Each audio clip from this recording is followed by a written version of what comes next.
A4C all for Christ. అన్నదమ్ములు ఐక్యత కలిగి జీవించండి.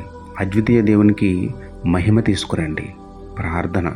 ప్రేమమయుడ, కృపామయుడ, మా ప్రియ పరలోకపు తండ్రి, మహిమ గల మీ నామమునకు స్తోత్రములు దేవా.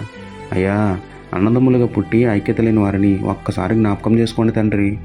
చిన్నతనంలో కలిసి ప్రేమగా ఉన్న, వివాహమైన తర్వాత ప్రత్యేక కుటుంబాలుగా ఏర్పడిన తర్వాత వివిధ రకాలైన సమస్యలతో పరాయివారుగా జీవిస్తున్నారు దేవా.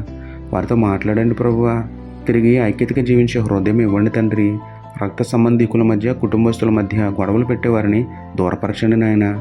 అన్నదమ్ములు ఐక్యత కలిగి వారి భార్య పిల్లలు తల్లిదండ్రులతో కలిసిమెలిసి బ్రతుకుతూ సహోదరులు ఐక్యత కలిగి నివసించడం ఎంత మేలు, ఎంత మనోహరమైన మీ వాక్యాన్ని అనుసరించి మీకు మహిమ తెచ్చే ధన్యత ఇవ్వమని వేడుకుంటూ, నమ్ముట నీ వదననైతే నమ్మువానికి సమస్తమును సాధ్యమే అన్న విశ్వాసంతో యేసయ్య పరిశుద్ధ నామములో ప్రార్థించి పొందుకున్నాము పరమ తండ్రి.